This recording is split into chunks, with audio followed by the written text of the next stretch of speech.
Capture life's moments like never before with Rockbrook Camera, Nebraska and Western Iowa's premier camera store since 1975.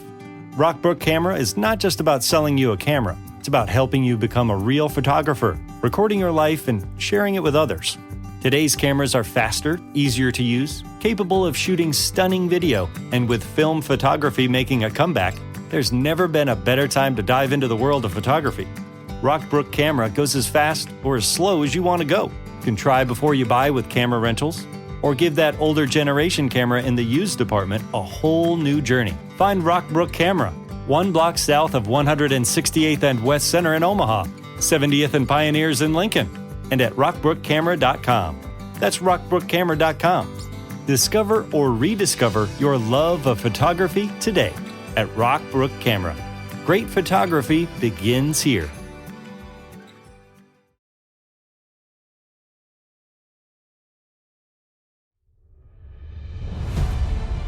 My name is Terry Lynch.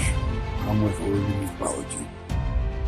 I found myself searching for a passageway one day.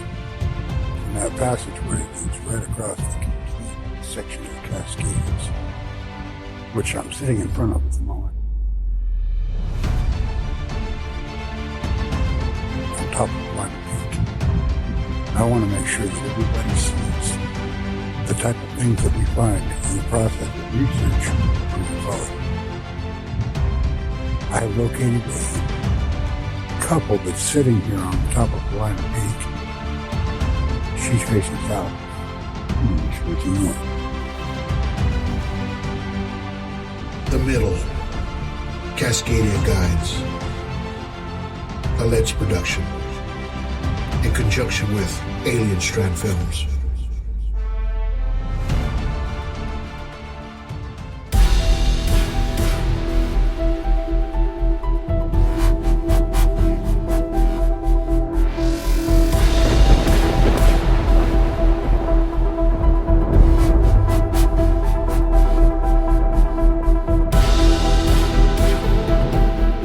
Space probes today are on Mars.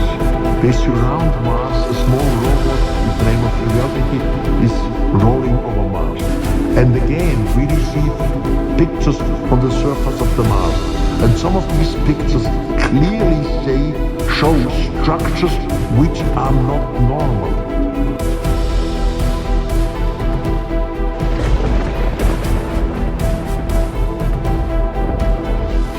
And reports to the effect that the Viking equipment will never determine positively whether or not there's life on Mars. Can you set us straight on this? Well, my own view is it's much too soon to decide whether we will have a definitive answer. It may be that there's an exotic biology on Mars. It may be that there's an exotic chemistry which looks a little bit like biology. There's a number of experiments to be done. They might decide the issue, they might not. But either way, Viking has been a biological success because the chemical explanation means that there is a kind of chemistry on the Martian surface which simulates some of the steps of chemistry in biology. We will learn something important about the origin of life.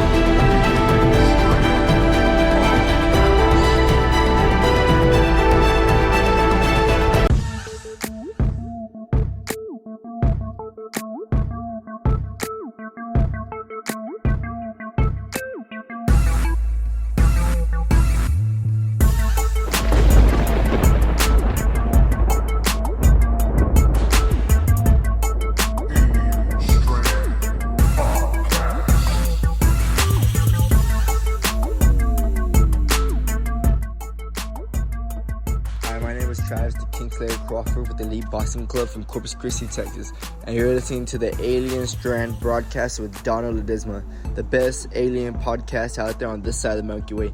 My next fight is February 18th at the American Bank Center from Corpus Christi, Texas, and you can find me on social media at TravisC_361 on Instagram. Keep your gloves up and radios up, and I'll see you there.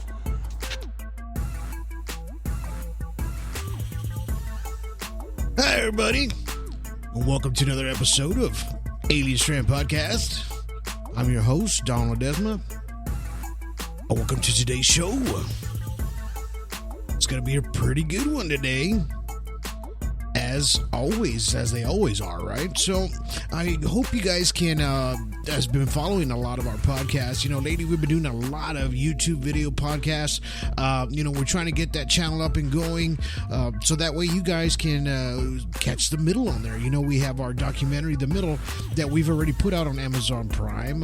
It's going to be on Thrills TV as well, and Rewind TV. So it's going to be on all those. But right now it's on Amazon Prime.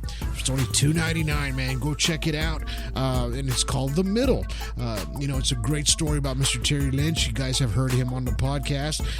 We've been getting some amazing reviews on it, and I hope you guys check it out. Give us a review too on your Amazon Prime app. And that's the way to do it, to give us a review. You can just after you watch the movie on your TV, just go to your phone app, open it up, look for The Middle, and it'll give you a review. You can put some stars on there and add comments as well. We really appreciate each and every one of them, because you guys are important to us. Because we're given disclosure, everything we do here at Alien Strand, it's just disclosure. We try to get all the information out as much as possible. Now, today's podcast is going to be, it's a pre-recorded, of course, from the other day with Mr. Kev Andrews from the United Kingdom. And, we show a lot of video slides, so please kind of visualize as you're driving. Be safe as you drive. I know you can't see it, but we're going to add a link to this podcast so you can go to the actual YouTube page on Alien Strand there. Give us a like and subscribe there. That helps a lot to get more content out, for free for all you guys. As of this platform, you can catch us on 26, 27 platforms, iHeartRadio, Spotify, Deezer, Google Podcasts. You can catch us on anywhere. Even ask Alexa, she'll play it for you. Just say, hey, I want to listen to some Alien Strand. And, but start from number 10 and on, because the first 10, man, they're rough. They're even hard for me to listen to as well. I was kind of thinking, I said, man, I was just starting out in podcasting, and, it took a little while for me to get production going as far as the quality, and I still have issues every once in a while. You'll hear it here, but, we're trying to get the kinks out. The program software, sometimes, they start updating it, things change on audio, and things just don't sink in sometimes. It acts strangely, But we want to thank Mr. Mike Beavers from The Theory. He's there on YouTube, and, he did an amazing interview, gave us a review on The Middle. So check out his platform there, The Theory with Mike Beavers. Good friend of mine there in Oregon.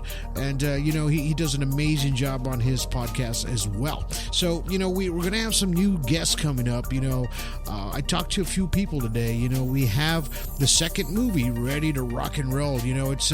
We have our guests ready, and we're gonna get them situated, and these are going to be some really interesting people.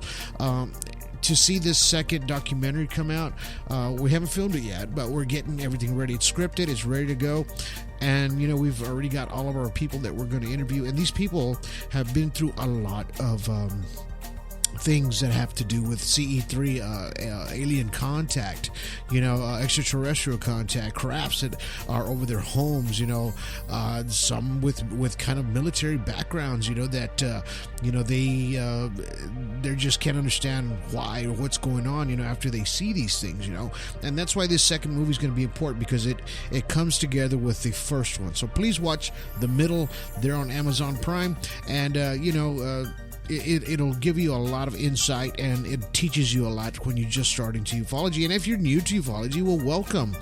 We welcome you here with open arms, as always. And, we always keep teaching people, and you can actually see a lot of our videos that we post on our social media, which is Facebook. We have one there. We have one on Instagram. You can just type in Alien Strand, and it'll take you right to our Instagram page. And if you want to follow me on my Instagram, it's just Don Leds. So you can get that there, and then we have Leds 1967. That's our other Instagram, and that's for Leds Productions. You know, we have that company to make these small documentaries, you know. So, you know, follow us there. You know, hope you like our stuff that we put out there. We really appreciate you guys. You know, but as far as the UFO documentaries and these people, we're probably going to have some guests coming on here pretty soon, an actual audio podcast only. I don't think we're going to do video.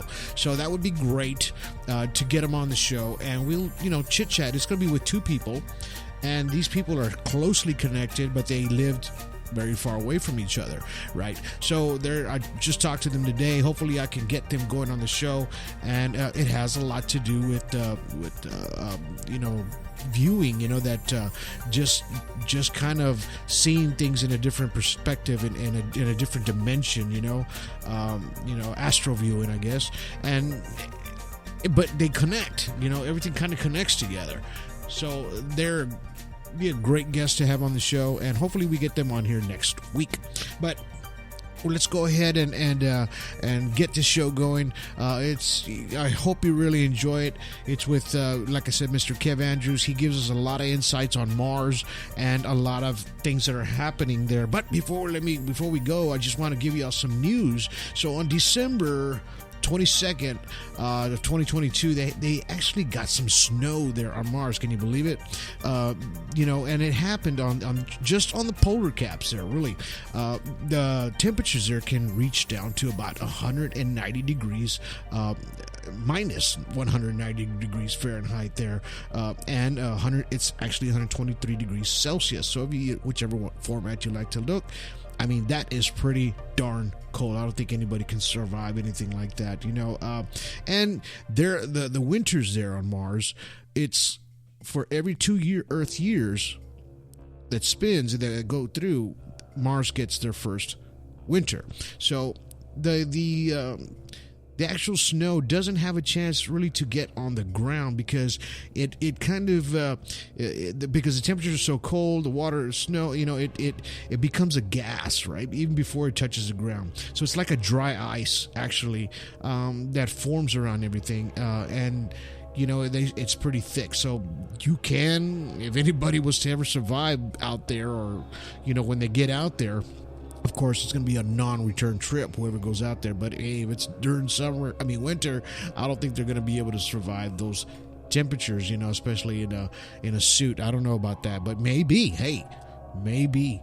But that's just some, you know, some wintry stuff that's happening there on Mars. Well, but with Mr. Kev Andrews, he's going to explain a lot of things that he catches on his analysis with photosynthesis and things that he's able to pull out of a lot of these masked out images. Okay, so we all know that, you know, NASA's you know, they black out a lot of things sometimes, so he's able to catch what's underneath that masked image. In other words, if they paint over it, he's able to see what's underneath, and he's going to explain it. So let's go ahead, without further ado, I'm going to put him on right now, and let's get on listening to the show.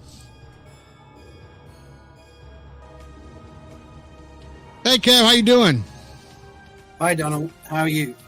Good. I'm glad you were able to get on the show today.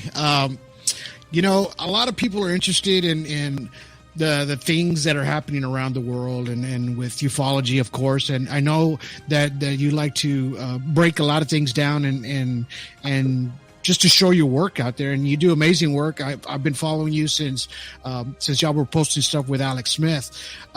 So kind of gives us some information about you.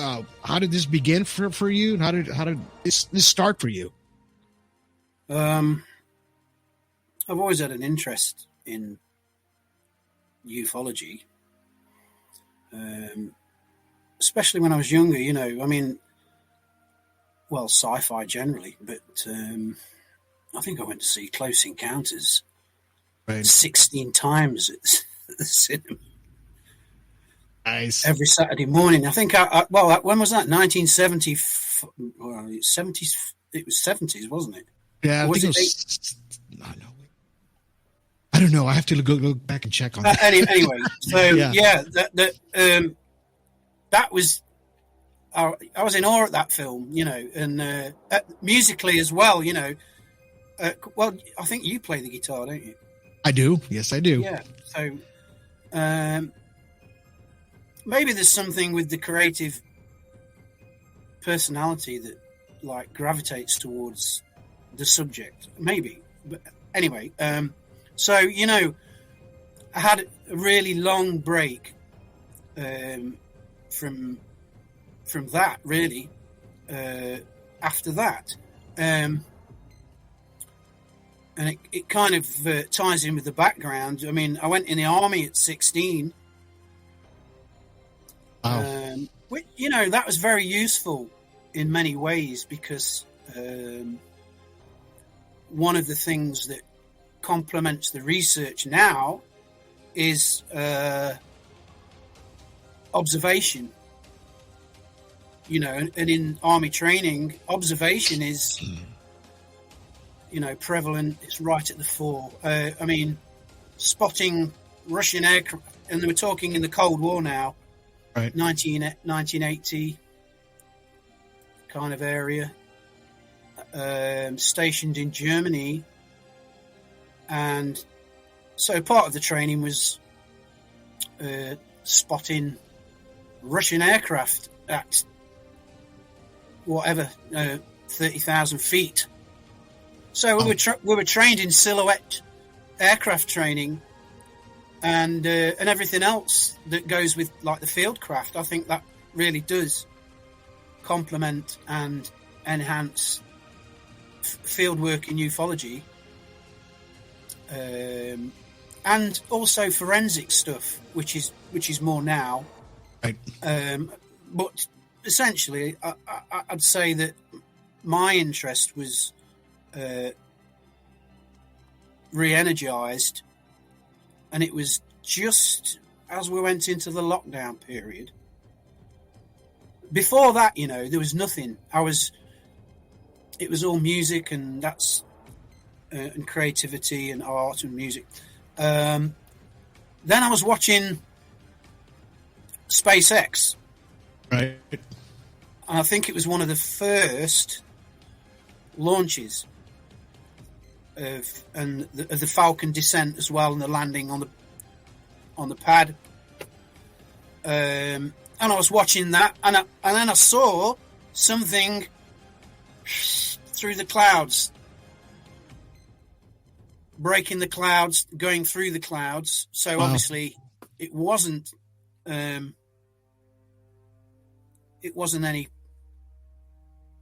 ice particles off the bottom of the rocket. It broke the clouds, it disappeared into the clouds, and came back through the other side. And then there was another one going off in a different angle.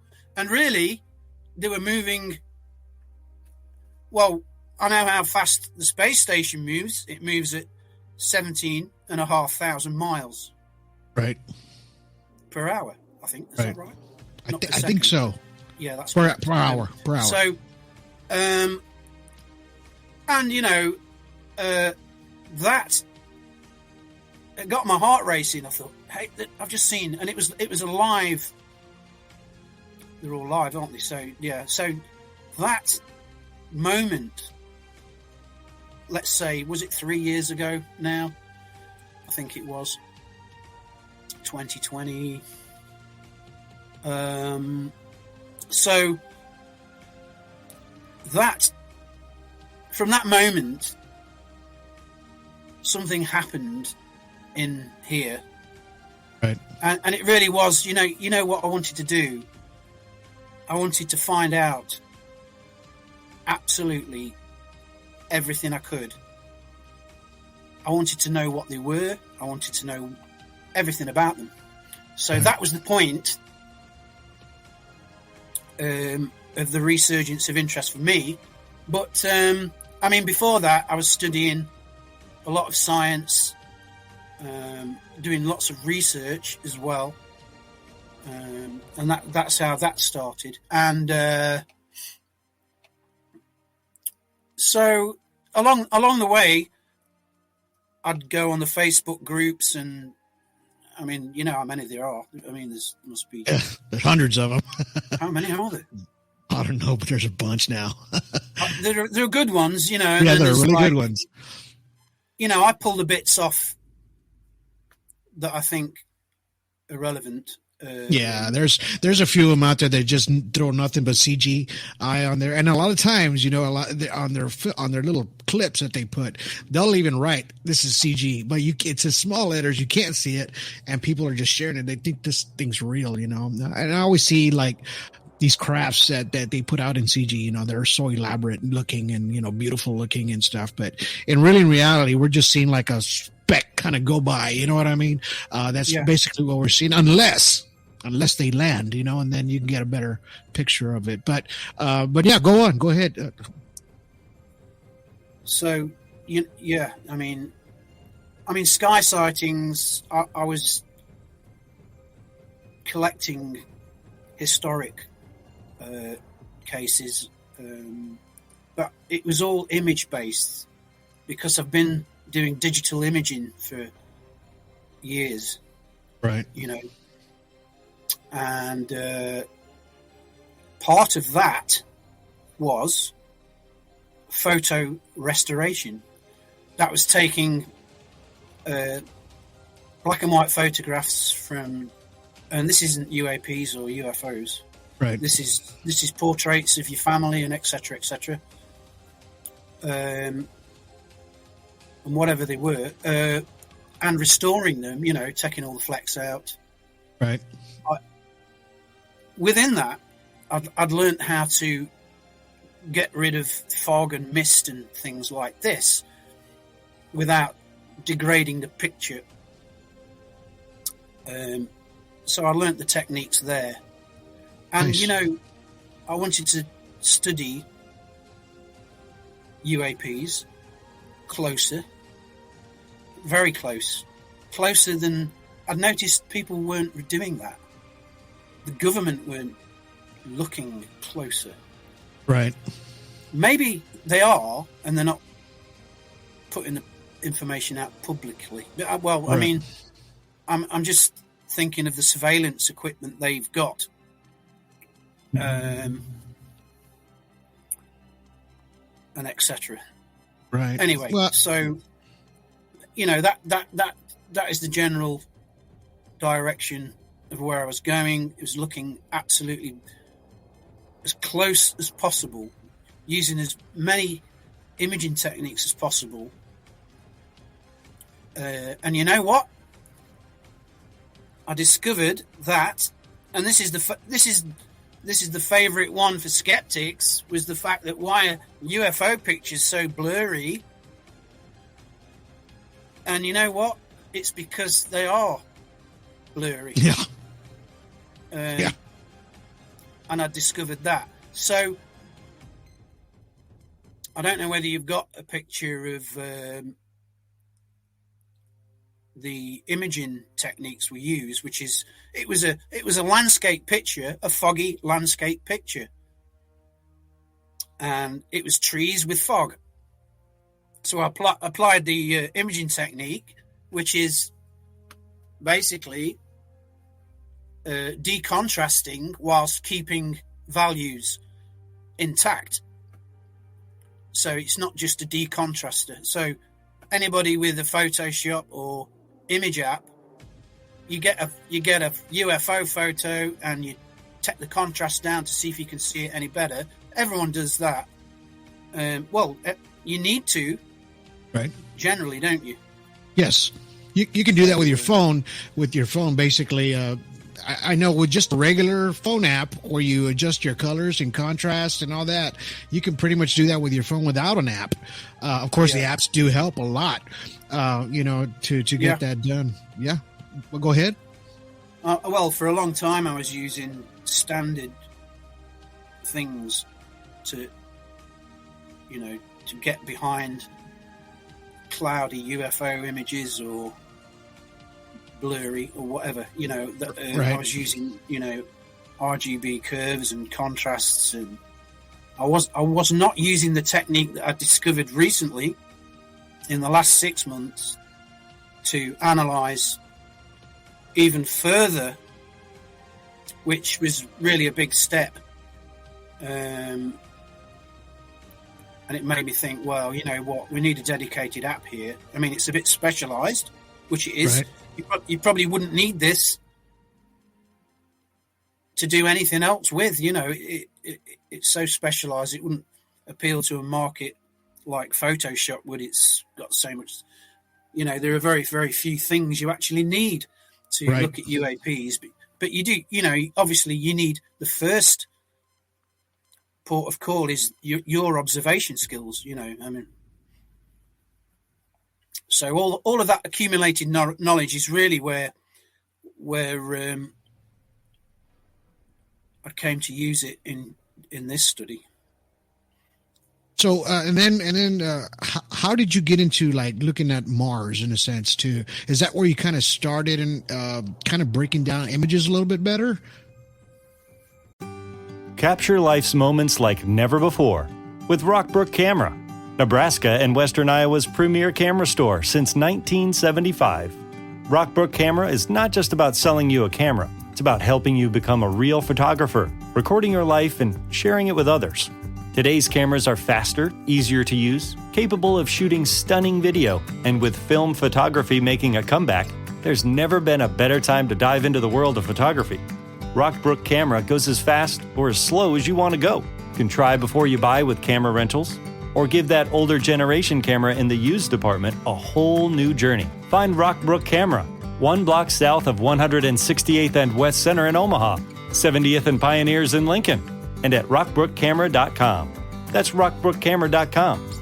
Discover or rediscover your love of photography today at Rockbrook Camera. Great photography begins here. Wake up at Holiday Inn Express to a can't-miss breakfast that's free with every stay. Count on all the hot, fresh coffee you need and an incredible breakfast buffet that has something for everyone, like eggs, cinnamon rolls, and even hot, fresh pancakes with all the toppings you crave. Next time, do yourself a favor and stay at a Holiday Inn Express with a can't-miss breakfast that's free with every stay. So, when you wake up at Holiday Inn Express, you'll wake up happy, a part of IHG Hotels and Resorts. Studying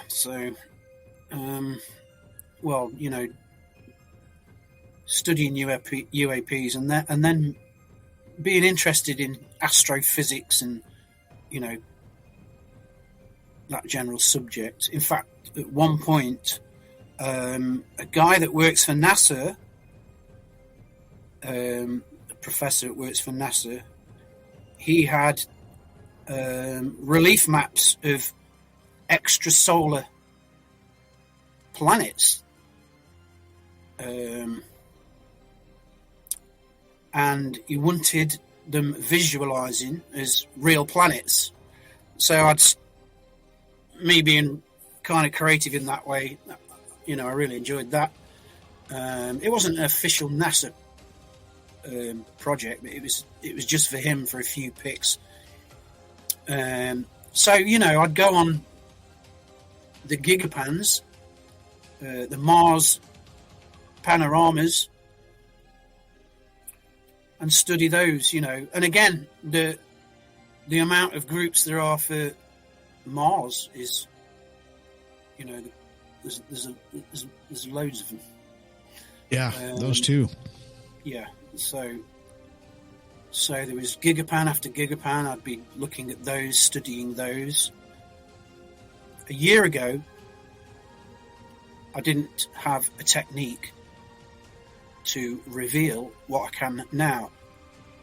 I was just looking, and like everybody else, looking at the strange objects, the rocks, surface objects. You do notice there's something strange about them. Right. Obviously, there is. The one thing I noticed was the lack of erosion on these objects. And also, again, it was down to closer detail. It was down to looking closer and closer. Right. And these objects on the surface, without going into what we're discovering now,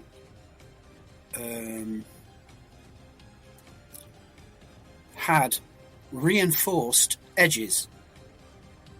visibly. Wow. It wasn't wind erosion. These objects are intact. In fact, they're pristine, which doesn't make sense. Because, well, look, there's low gravity on Mars. There's a lot of dust, which you can see that. Anyhow,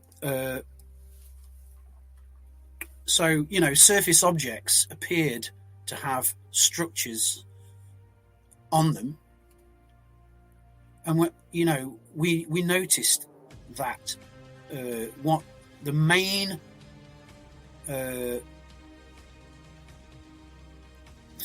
thing about these rocks was the fact that they were made out of spheroid tubes, and basically they're all the same diameter. So, wow.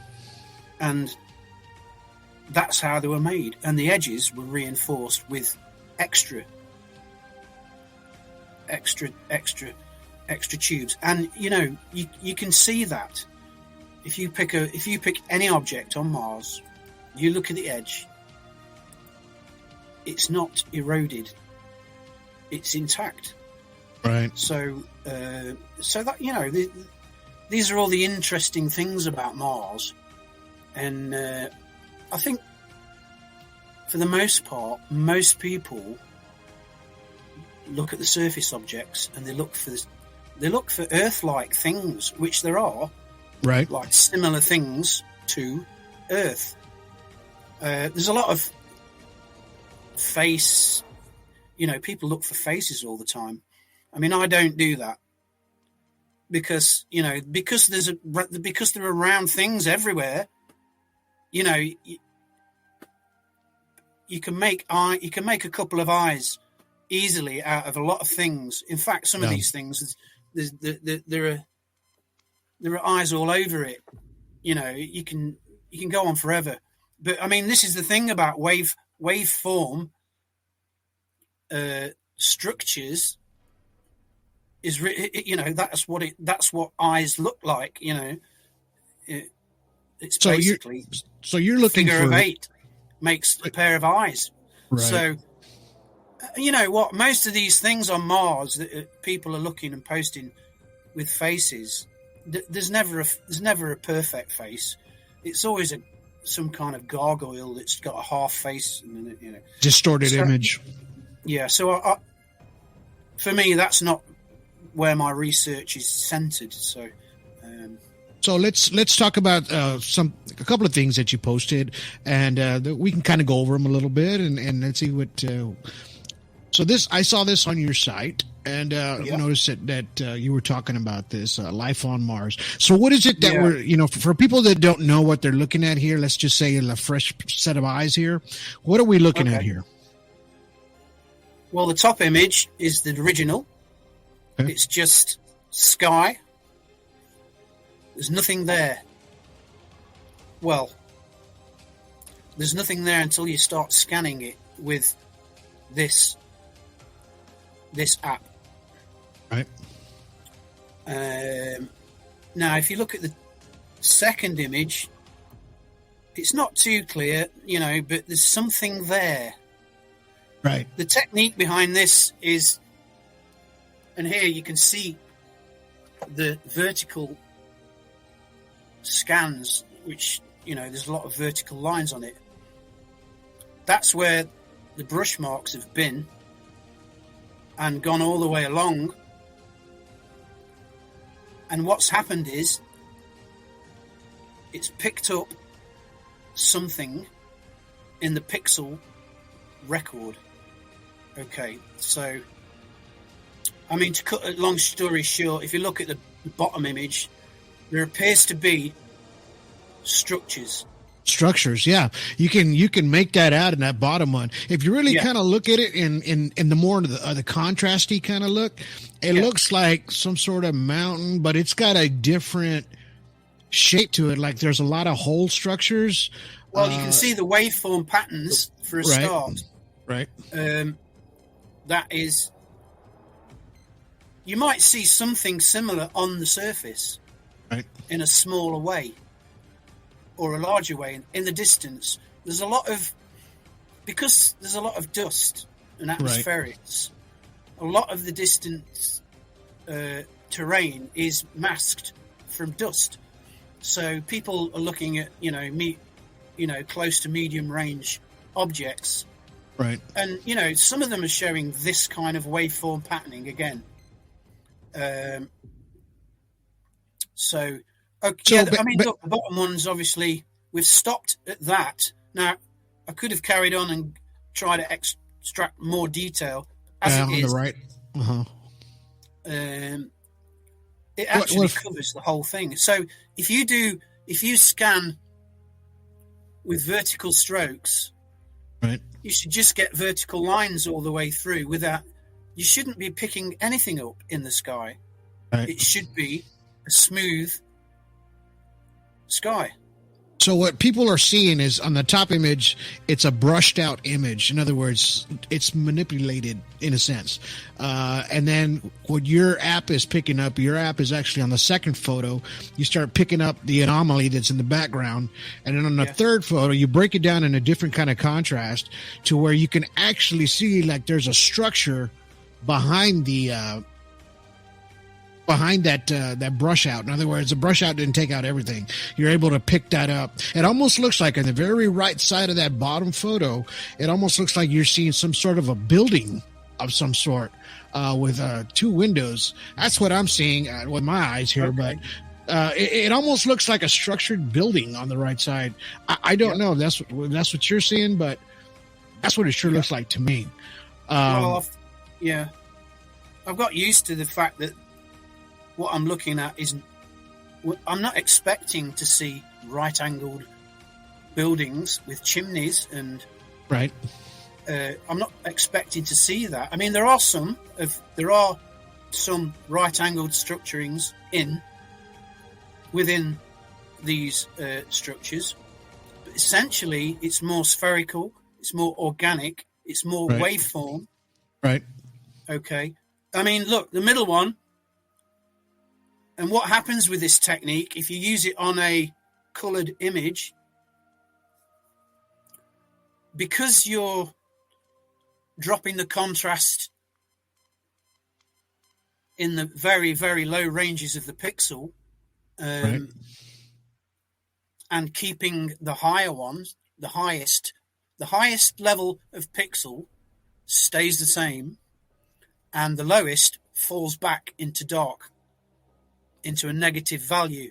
So now you start to get overexposure with that, and you start to get orange, then you start to get bright red. So at that point it's desaturated to prevent that, and the bottom image is more of a copper color.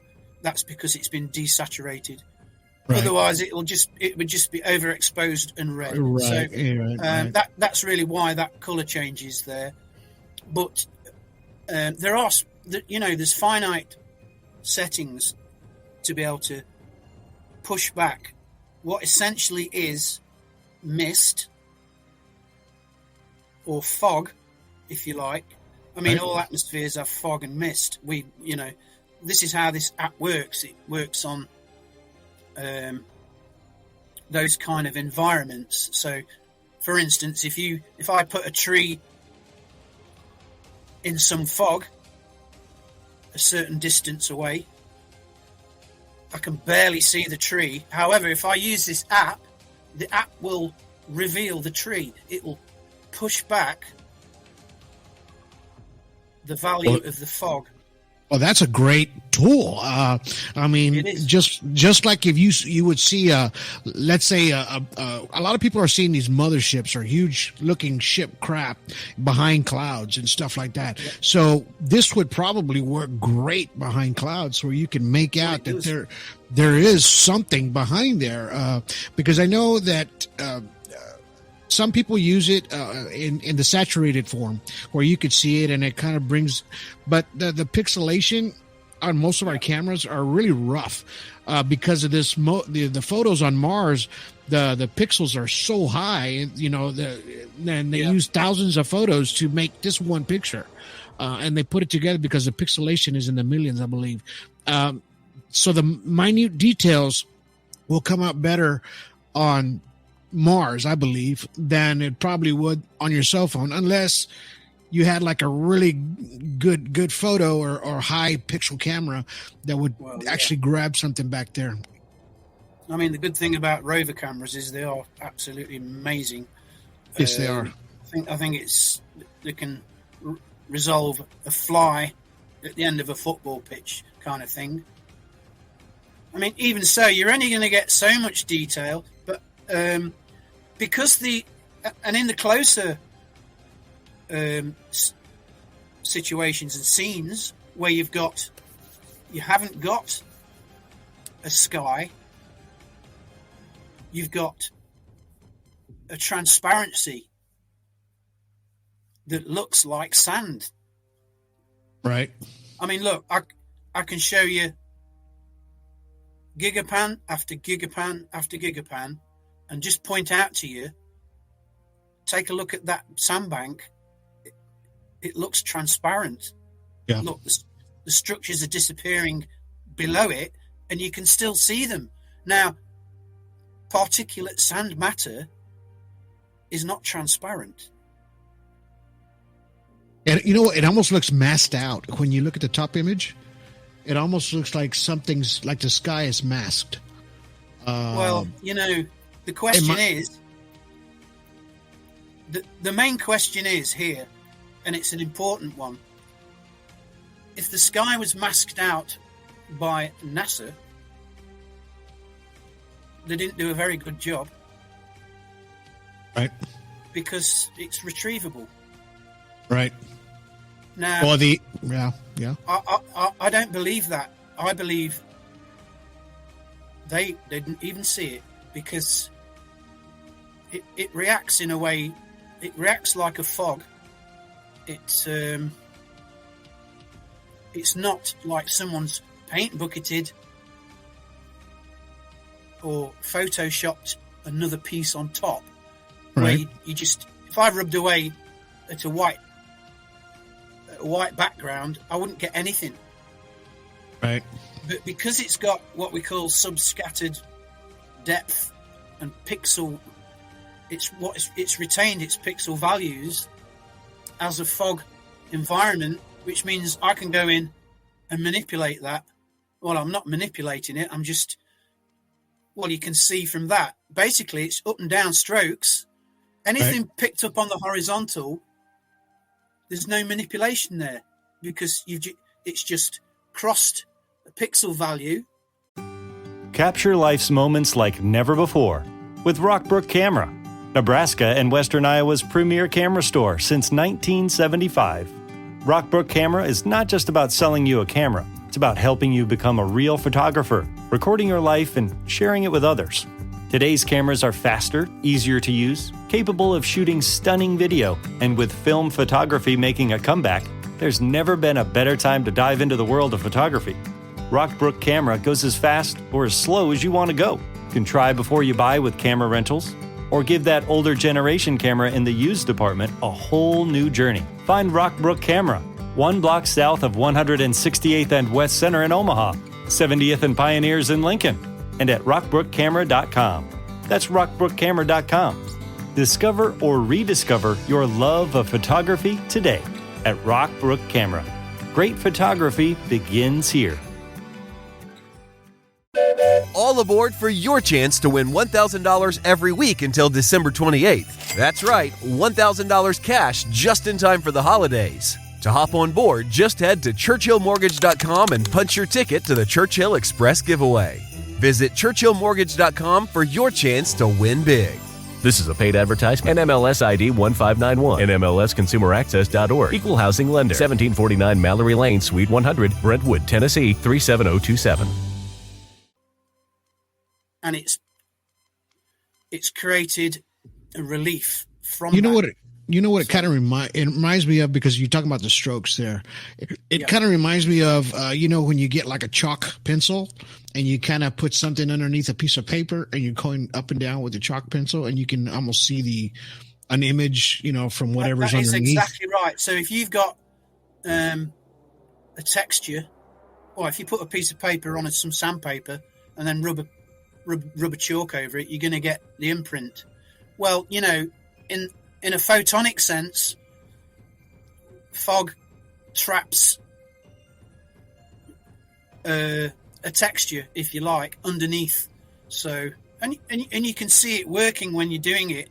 You can see the textures eroding back to something underneath. Right. So, I don't think NASA have hid it. You know that. I don't, because why hide it for someone to come and reveal it? It doesn't make sense. Right. So if it wasn't NASA, who was it, right? Well, I mean, nobody's saying it's masked. It just kind of looks that way to me. I mean, it might just be there. We just can't see it because, like you said, maybe a fog or something's there that we can't possibly see. You know what? I mean, well, we all know we can only see a certain frequency. Right. We can only see up to the ultraviolet. We can't see any of that. And then back. So we've only got 7 colours to play with. Right. And that range in the EMF band, that's all we get. Right. So yeah. Oh, this one, yeah. Well, to prove the science, and there are other experiments like this. Right. But this one is it's got right. It's showing you the transparency of a cloaked image or a retrieval of invisible to the human eye. So it's kind of breaking it down for you of how exactly. We see things. So this is what we were talking about earlier, correct? Yes. So if you look at the square, the beige square, right at the bottom there, you can't see anything. You can't see any writing on it. Right. Well, I can't. I've got my eyesight's pretty good. I know I wear glasses, but I can't with a magnifying glass. I won't be able to see. Well, this is true, because look, in digital coloring, which we use a lot, and whatever coloring, if I had a color similar to that, but just 1 point or 2 points different, you wouldn't see it. Right. You couldn't. It's not possible. Excuse me. But the technique we use it doesn't see it. It picks it up as a value, and then the lesser value it darkens, and the higher value it keeps. So you end up with that differential. So the life on Mars writing, it's behind that panel, right? And it's not too far away. So the image on the right, it looks just like if people can't really see with their phones, or if you're looking at this with your phone, it's going to be hard for you to see. But it looks like an orange line on the yellow background. But inside that orange line, it says life. I believe it says life of Mars or something like that. It's kind of hard to tell. Life on Mars. You can't see it, but what Kev is talking about with this process, it's very faint, but it's there. Right. It's there. If you're on a computer. And have it full screen, you'll see it. You can read it. You can read what it says. So, I mean, that's an experiment in the digital domain that I can take. It's a reconstruction, but it works exactly the same. The writing is behind a panel. Right. there's a certain value of transparency, but there's enough of a value that you can't see it behind it. And so when you apply the app, you put it on a negative setting, and the higher value remains as the writing. So that proves the science. So, and then what you're using is really bringing it out a lot more than what we're used to seeing it as far as when we're analyzing crafts ourselves. Now let's break this down a little bit, where it almost looks like water that you're seeing in a visual scale. Is that what you thought it was? That's the first thing I thought. It looked like water at first. Okay, well that's a good point, because on the Mars groups, a lot of people have said it looks like water, and I said, well, it can't be, because the temperature on Mars is minus 80 degrees. Yeah. And it's on a slope, it's on an incline. So any liquid water would run off anyway and pool in the bottom. Right, that's true. That's obvious. But now, you know what? I'd heard that. And then a few months had passed, and I returned to it. And I'd been distracted by objects on the surface that I was looking for some kind of proof in the surface objects, which has turned out to be where I shouldn't have been looking. I should have been looking at these. It does look like a water. But again, what is water? It's transparent. It is transparent, yes. Yeah. So what we have is a transparency, and if you look closely, you can see there's something under it. Right. So the second image underneath that one, it's you're starting to break it down a little bit more, and you're seeing something underneath. Yeah. So I mean, look, I think it's a case of something clicks, and you go, actually, I know what this is. This is a transparent. That's a transparent surface. I can see, and you can even see objects going under it and carrying on as right. Like, well, if you look at the other images, you'll see a lot of tubes.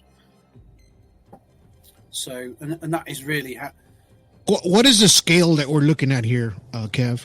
What's the scale of this top image? Is this a mountainside, or is it just a close up shot here? Yeah, it's only a few meters. It's not really very large. But these right. These are dotted around all over the place, which really kind of suggests that, well, they're not really dotted over.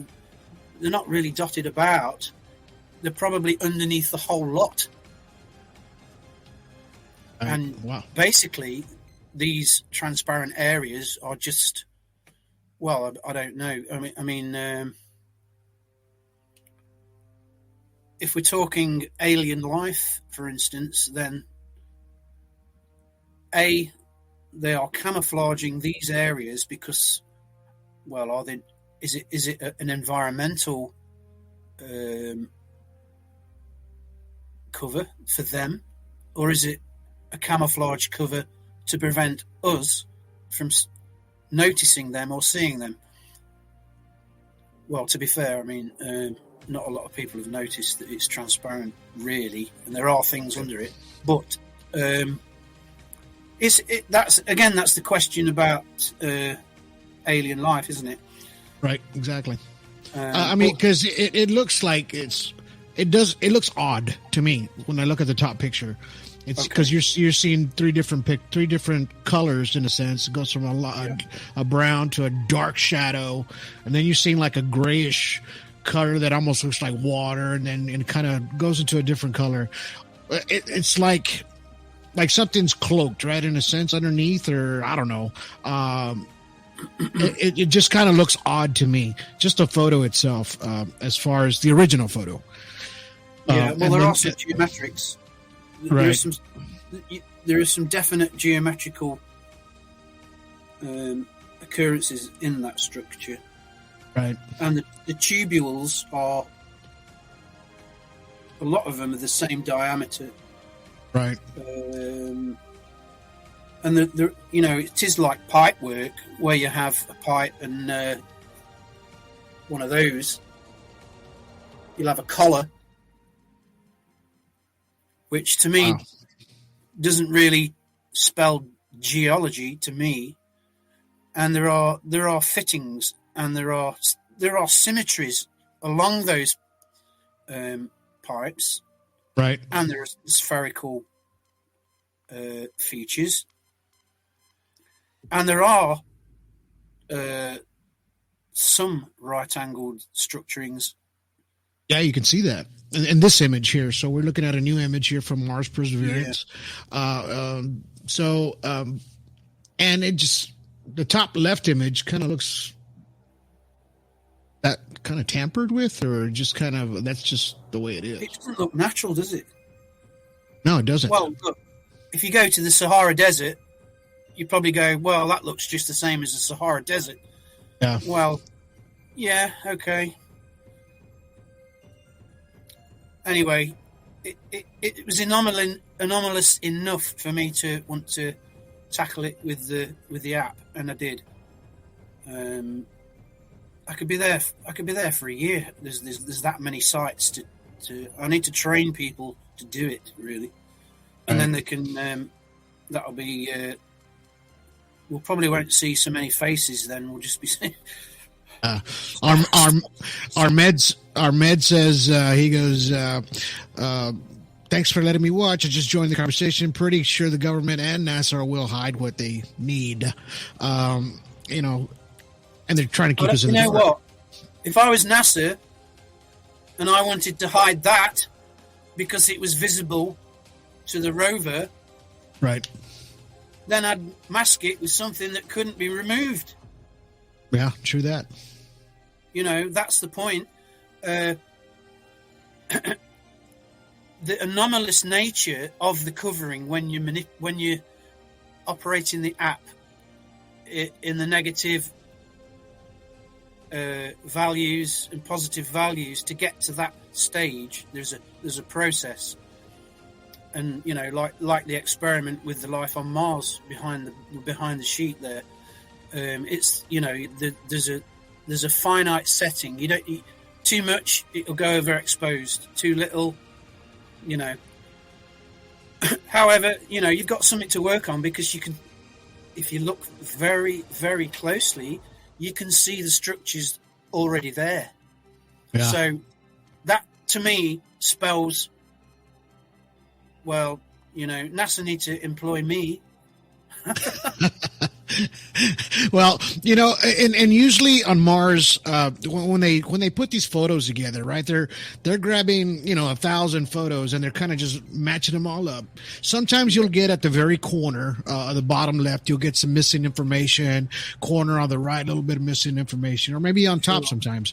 But here in the middle, there's some missing information there, in a sense, where it doesn't look natural. I mean, look behind it. You can see the sand. That's like sand or dust or dirt, whatever. But then this is masked out, right? I think it's a mixed picture. I think it's a mixed picture. Not every dune is the same, right? However, once I find one, then the whole row tends to be the same. Right. But it's not just sand dunes. I've tried this technique on rocks as well. Right. So, well, look, at the end of the day, it's a sandy texture. It might look like that, but it's not. Wow. So, again, back to the army days and how to camouflage yourself, you have to break the shape up. We didn't stick rocks on ourselves. We used to use leaves and we used to break the the silhouette lines of the human body up. Again, that's why we have that Right. stuff. Right. So if anybody just joined in, the top left image is a Perseverance photo from their rover up there. Now, what Kev did was with his program software, he was able to break down what's kind of behind that. So if you look at the right photo, the photo on the right, on that kind of masked out image, you can see what's underneath in a sense. And then on the left, he breaks it down just a little closer that you know that there's different angles in there to see that something's there. My question is why? I mean, this is Mars. It takes 6 months to get there. We can't even breathe on there, right now.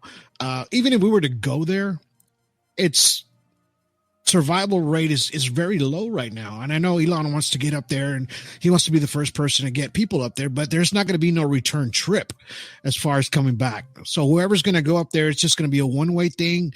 I put my foot on Mars, and that's it. My thing is, when these things are happening and they're covering these little things up like this, my question is why? I mean, it's still going to be a while before we get there.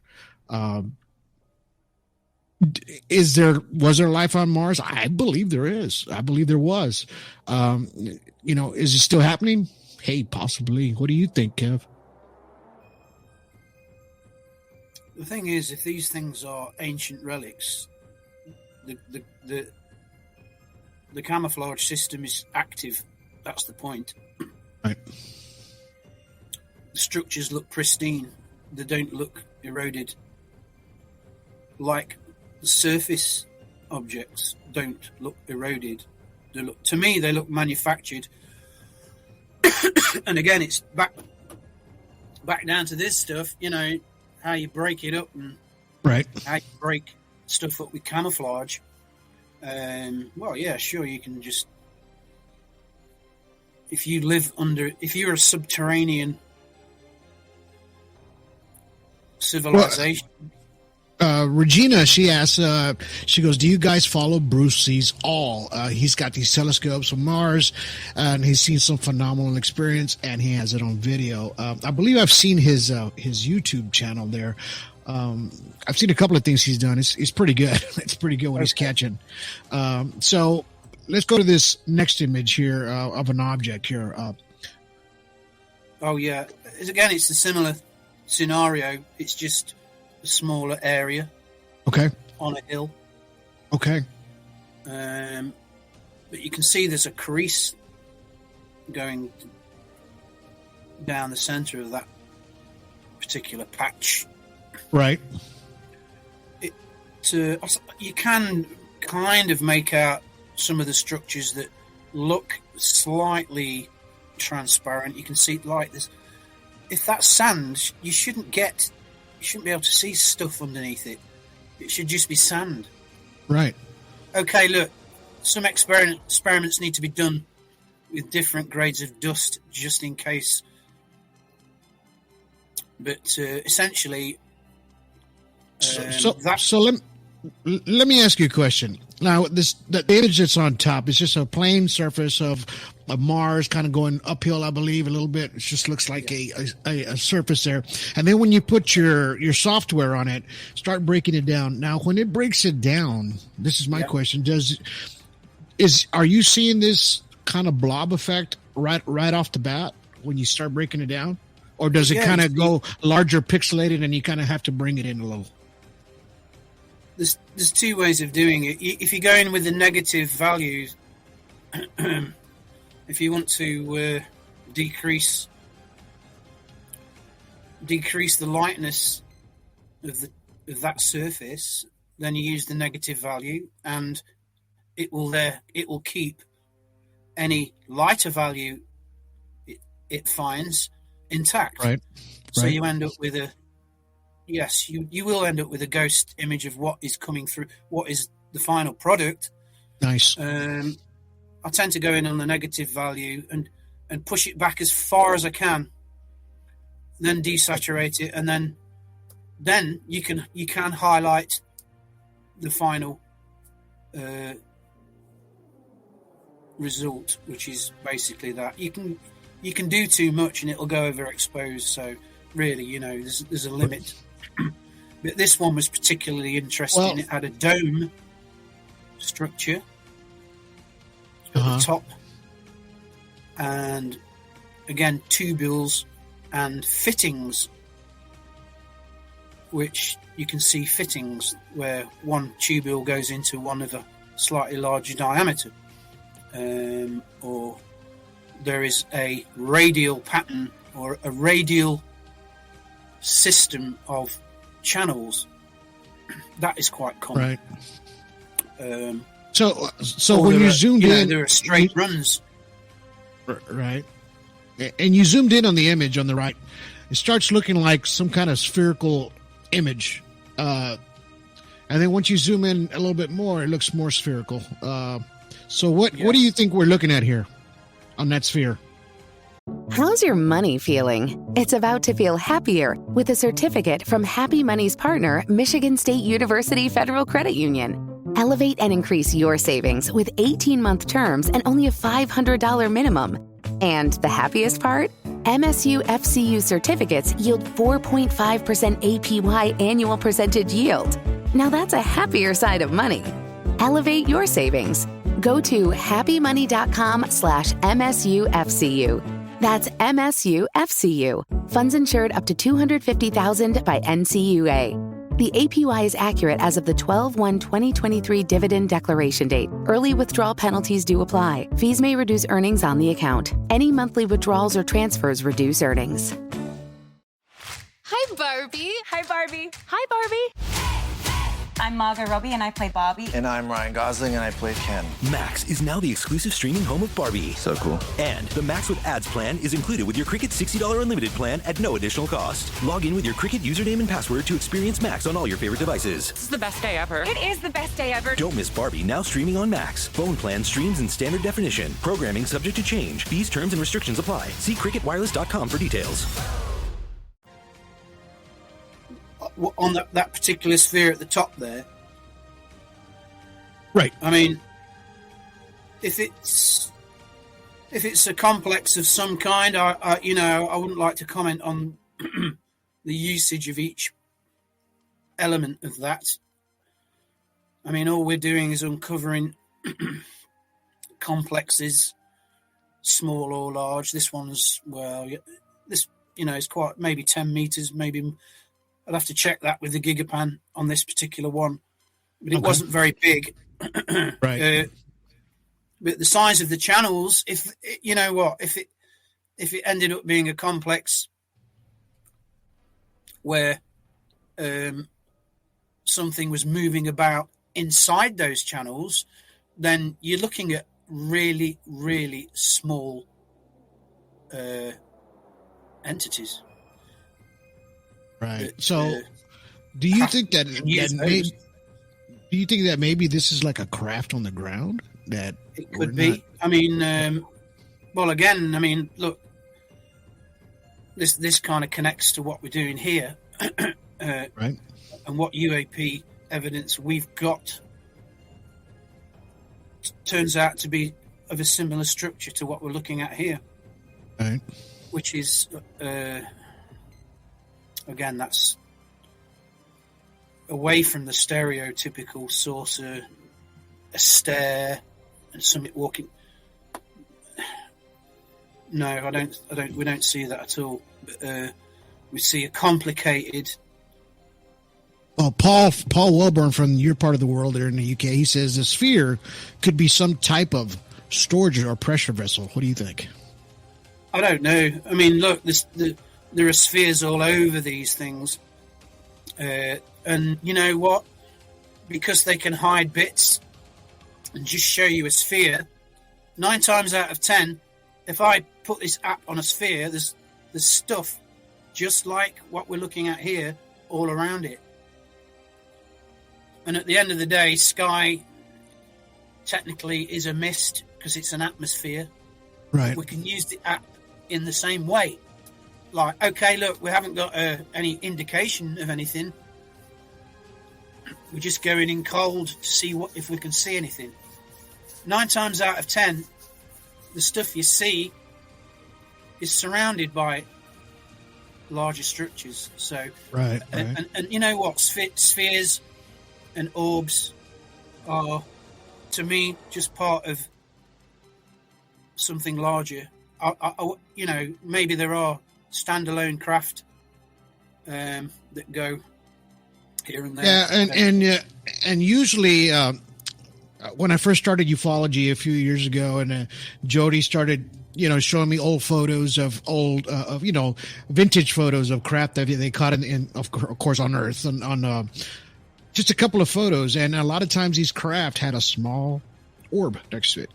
Each one had a small orb next to it. You can see it on different crafts in the 50s, in the 60s, 70s. I'm talking the photos, and you always see that little dot next to that craft. This is a little orb. There's a little orb. Yeah, and you always see it.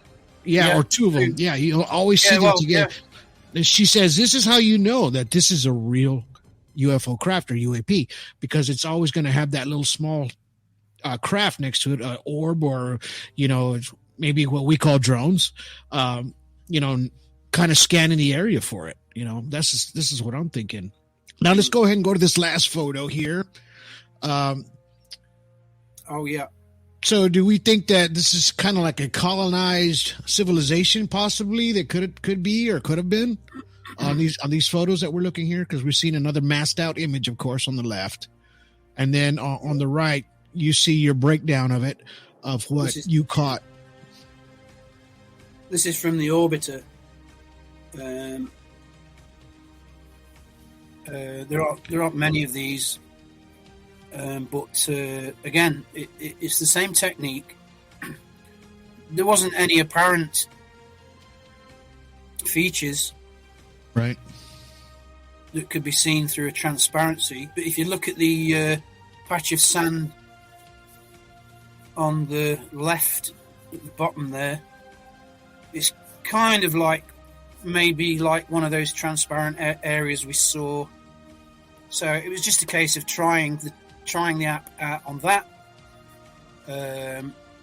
and what we got was what looks like something very organic. Yes, but it seems, because from the picture to the left, from the picture on the left and the picture on the right, you can see it. It's something there, from the bottom left. Yes. There's a spherical. Yeah, that's a nice areas, and then there's lots and lots of what look like. Well, at the end of the day, intestines are a similar diameter tubule system. Veins are a similar diameter tubule system. Well, I mean, the main vein is one diameter, and then the capillaries tend to be another one. So, well, I mean, it has got a biological look to it, right? No, but yeah, because they're close together, as you can see it on your photos. They're close together, like you said. It looks like veins or tubular looking. I don't know. Is that entrance points, exit points? And then especially the one on the top right, where you break it down and you could see that there's something underneath. It has those tubular vein portions as well. Something is there, and it was masked out for some reason. Yes. The slightly different colors. Some surfaces react. You need a different setting. It might be a little slightly thicker. It might be a slightly different texture. Excuse me. So it might end up being darker at the end of the day. But as well as looking like a bag of giblets, right? It also has a mechanical element to it. Kind of half and half, really. Yeah, it does. But you pulled out 3 different images, in a sense, out of that one image, with 3. Something that's underneath, in other words. You have the one on the bottom right. It almost looks like a large, I don't know, it's organic, whatever. I don't know what it is, but it's almost like a teardrop. In the center part, what looks like a channel, there's something underneath that as well.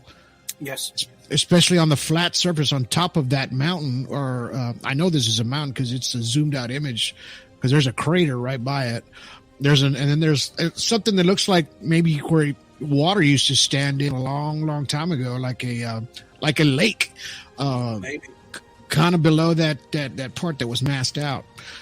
I mean, I don't know. It's kind of strange, but you were able to pull this image out of that one photo. There's probably more, and it suggests to me that it's all the way. It's probably there's probably a layer that is all of that. So right. If you knock the top off all of that, you'll probably find it's one big mass. Well, that's what I'm seeing. It probably is. Right. I think it's probably a big step, but the idea of metal saucers with doors and stairs, and really what the concept of alien life could be, is probably something completely different and more mind-blowing. Because if you see structures that are this big, and they look the same as they do at millimeter and centimeter, right? And the constructions are unitary. They're massive. They're massive. This is a massive. massive. I mean, I don't area. know. There's problems. I don't know. I'd have to check the measurements of that shot. So yeah, there are some. I mean, the craft, or rather, the structures on that rover selfie. I mean, that was mind blowing. That was from horizon to horizon. So right. It's thousands of meters. We can do the maths on that, can't we? So, I mean, do you believe that there's still something there, or something still kind of living there? Do you believe that this is a possible area of maybe extraterrestrial life, that they're just kind of hanging? This is our hangout place because we know they can't come here yet. We know they have some toys on the ground, but it's about as far as they're going to get for now. Do you think that there was life here? I mean, millions of years ago, maybe, and something happened, and they're still kind of, planting their flag there. There's a big mystery about Mars with its magnetic core, its atmosphere anyway. Whether it doesn't really ring true that it was a green ocean planet to me. Right. If these things are underneath, it's probably less likely it was. That's for sure. Yeah. But again, we're questioning what kind of life is it, that can do this. Right. It's and that's the $999 question. You know what I mean?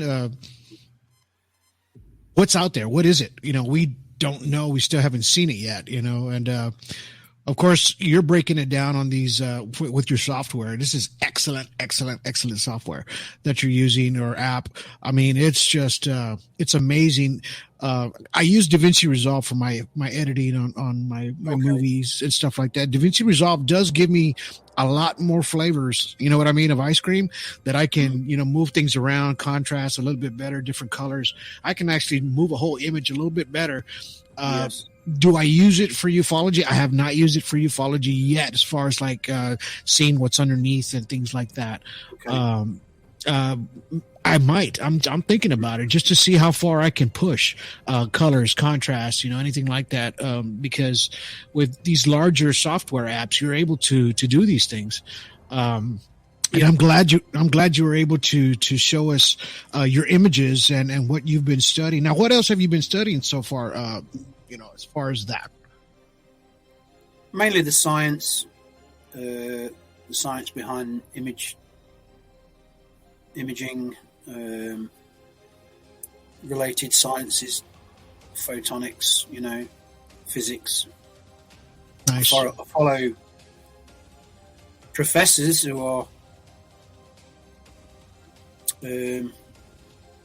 pioneering the subject, like Professor Gary Nolan at Stanford University, who's professor of pathology there, head of the department, and he's really a second kind evidence guy, with samples and but you've got university professors at the top of the tree working for the government who are also saying, well, you probably read the report, the UAP report, which is the basic admission. They're not saying too much, but they're saying something. So exactly. I think it's a good thing that we're gradually opening up to it. Some people will just, they don't believe it, and that's that. Right. You won't be able to sway some people until they've seen it for themselves, or Well, and these crafts are coming out more and more. I mean, and it's when I had a podcast with Mike Beavers, a good friend of mine, when they talked about it, and a couple of other folks, they say, well, we got more cameras now in our hands, right?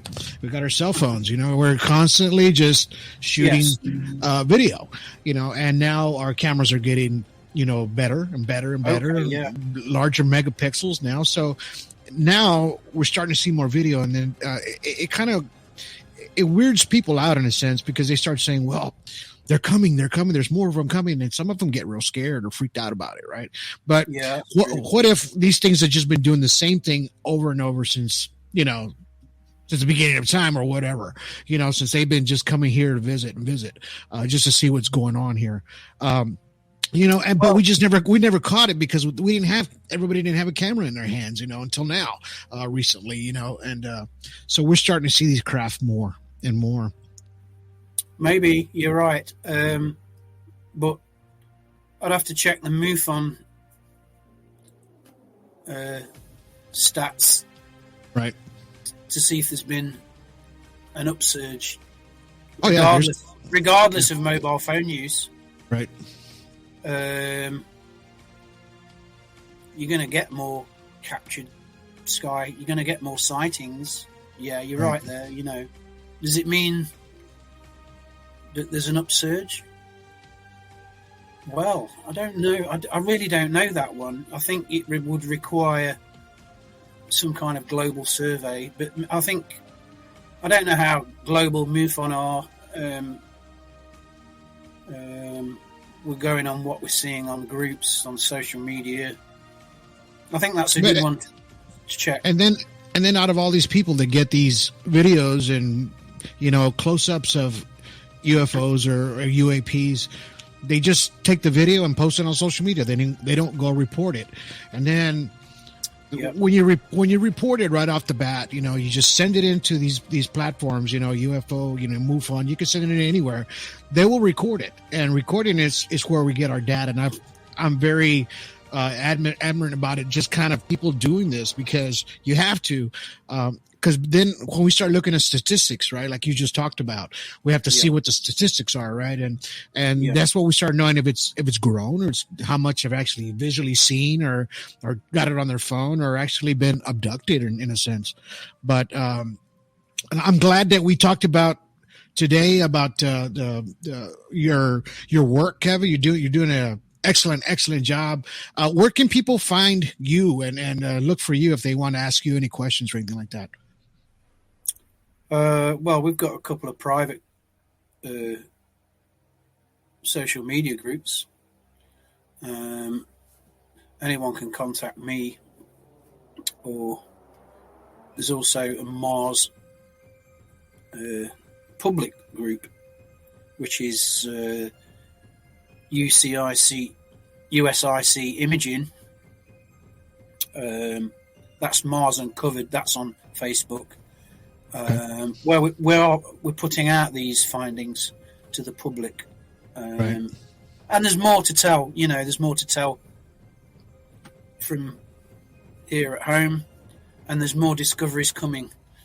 The more we get used to using this technique and, uncovering all sorts of archaeological things that we'd never, we'd just say, well, let's try it on that, what we're going to find. So there's a few more experiments coming out. We've got the North Yorkshire Moors activity, which is unbelievably spectacular. Nice. Hello, it is Ryan, and we could all use an extra bright spot in our day, couldn't we? Just to make up for things like sitting in traffic, doing the dishes, counting your steps, all the mundane stuff. That is why I'm such a big fan of Chumba Casino. Chumba Casino has all your favorite social casino-style games that you can play for free anytime, anywhere with daily bonuses. That should brighten your day a little. Actually, a lot. So sign up now at ChumbaCasino.com. That's ChumbaCasino.com. No purchase necessary. VGW Group. Void where prohibited by law. See terms and conditions. 18+. Judy was boring. Hello. Then Judy discovered ChumbaCasino.com. It's my little escape. Now Judy's the life of the party. Oh, baby, mama's bringing home the bacon. Whoa, take it easy, Judy. The Chumba life is for everybody. So go to ChumbaCasino.com and play over 100 casino-style games. Join today and play for free for your chance to redeem some serious prizes. ChumbaCasino.com. No purchase necessary. Void where prohibited by law. 18+. Terms and conditions apply. See website for details. It is Ryan here, and I have a question for you. What do you do when you win? Like, are you a fist pumper, a woohooer, a hand clapper, a high fiver? I kind of like the high five, but if you want to hone in on those winning moves, check out Chumba Casino. At ChumbaCasino.com, choose from hundreds of social casino-style games for your chance to redeem serious cash prizes. There are new game releases weekly, plus free daily bonuses, so don't wait. Start having the most fun ever at ChumbaCasino.com. No purchase necessary. VGW Group. Void where prohibited by law. See terms and conditions. 18+. So, and taking advice off people who know how to make documentaries like you.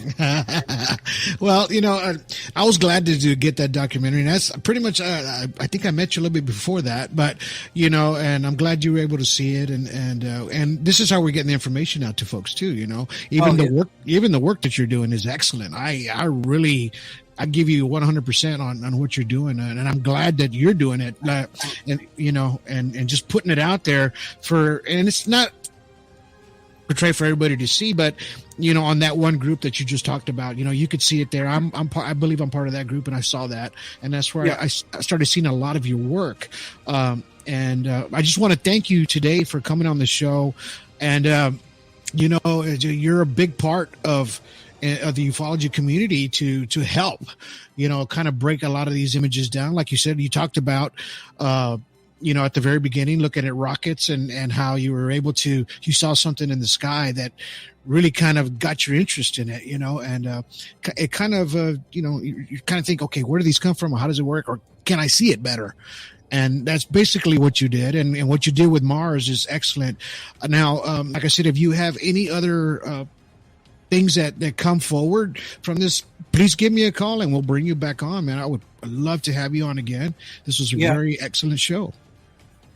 Well, thanks, Donald, and I enjoyed watching the middle. And thank you. And I know you're going to be making more.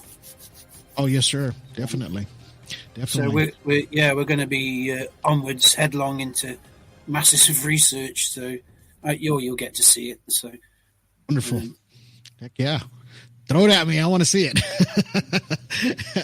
All right, brother. Well, we'll go ahead and let you go. And like I said, I'm going to put some links to how to find you or however you want, and then on this YouTube, and hopefully, we get more people to see your work. I love for people to see your work because it's excellent. Yeah. Well, I mean, look, it's a bit of a slow burn at the moment, and that's okay. We're not going to go just boom. Right. We need some time to get the research right. We've got a hell of a lot of research. Right. We're stepping forward bit by bit. Well, all right, Kev. Together we're stepping forward. So exactly. Yeah, exactly, and that's what it's all about, with Alien Strand and you and the UK here in the United States. We come together as one. And we're able to get this information out to everybody, and in this kind of sense. And this was a great learning tool for people just to hear you explain it, and everything you talked about Mars and how we broke down what they're seeing actually on camera. Yeah, and if anyone's interested in learning how to use this technique, which we haven't developed a standalone app yet, we are using readily available software, and it is a specialized technique, so that well, hopefully once you get your app out or your software, you can teach people how to do this and how to use it. Absolutely. Right on. All right, brother. Well, thank you for being on the show. Yeah, and, thanks, Donald. Yes, sir. And tell everybody hi up here, from the United States to the UK. And, you guys are doing an excellent job. I follow you guys, your posts, your groups, everything. And man, it's just, y'all have just as much stuff going on over there as here. It's just all over the world. But I just want to thank you for what you do. Thank you very much. Appreciate your time. See you soon. Yes, sir. Right on. All right. We'll talk to you soon, brother. Bye-bye. See you, Donald. Cheers. Thank you. Cheers. Yes, sir. All right. There we go. Mr. Kev Andrews. We were able to break down a lot of these images. And, when I first saw the images myself, I was like, okay, I kind of didn't know what I was looking at first. But now that he broke it down, we're able to see exactly what his work is on these imaging. So, thank everybody for being for kind of just listening to us talk and learning. Thank you, Paul Welburn. Now we got Night Cyclist out there, and then we have Ahmed James. We had a few people kind of listening to us, and if you guys enjoy this content, please on our YouTube, hit a subscribe, hit a like, share it, because this is a very nice teaching tool for everybody to learn. And with here at Alien Strand, this is what we love to do. And we're getting ready for the next film, of course. And we'll get that out pretty soon. We're already been talking to producers possibly and getting things going. But we're going to be rolling right along. So don't forget to catch The Middle, all right, on Amazon Prime. Share it. Share with your friends. Now, if you're out of the United States and you're having a hard time trying to see this film, we go to ledsfilms.com, okay? And if you got a Google account, this is how this works. So if you go to ledsfilms.com, you can buy it there, and it's a 24-hour rental. And I'll send you a link to your Google. It works off a Google Drive. You can see it on your phone, right? Most people mirror stuff from their phone to the TV. If you got one of those TVs you can mirror, I'll send you that, and you can be able to watch it, all right? So that way you guys get to watch this film. But thank you, everyone, for just watching today's podcast, listening to today's podcast, because we think it's very important. Catch us on 22, 23, 24 platforms, maybe more, with Ask Alexa. She'll play some Alien Strand podcasts. Just kind of think about the first 10. They're not very good. I was still kind of working on things like that. But after 10, they're great, man. We're on number 85 today. And like I said, I'd like to thank Mr. Kev Andrews for being on the show today. It was just my pleasure having him on, and it was my pleasure that you guys were out there watching today's stream. This is a wonderful tool for people to learn, and I hope to see more of you guys in the future. Go to our YouTube, like I say, hit us a subscribe, like, Facebook page. Go watch The Middle. You have to watch this movie because in order to see the second one, you have to watch the first one. So go check it out. All right. We're going to be on 2 other channels as well, Thrills TV and I think a Rewind or something like that. We'll be on that one pretty soon. We're just jumping on different channels, but thank you guys. I'm rambling enough. You guys have yourselves a good day. Have yourselves a good evening. Have yourselves a good night.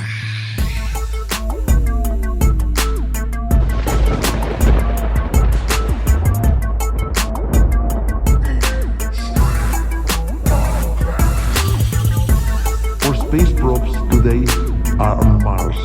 They surround Mars. A small robot with the name of Curiosity is rolling over Mars. And again, we receive pictures from the surface of the Mars.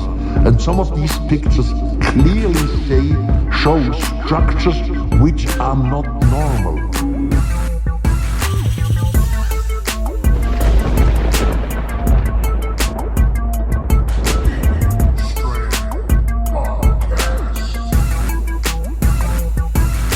Hi, this is Kelly Green with Realty Executives, Coastal Bend in Corpus Christi, Texas.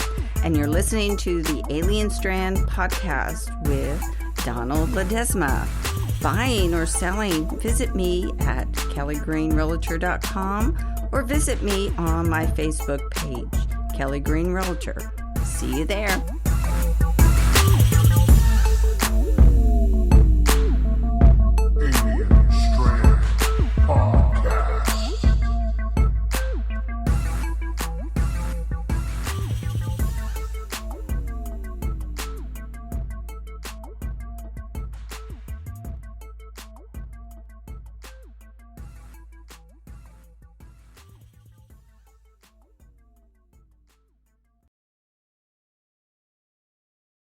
Hey guys, it is Ryan. I'm not sure if you know this about me, but I'm a bit of a fun fanatic when I can. I like to work, but I like fun too. It's a thing. And now the truth is out there. I can tell you about my favorite place to have fun. Chumba Casino. They have hundreds of social casino style games to choose from with new games released each week. You can play for free anytime, anywhere. And each day brings a new chance to collect daily bonuses. So join me in the fun. Sign up now at ChumbaCasino.com. No purchase necessary. VGW Group. Void where prohibited by law. See terms and conditions. 18+.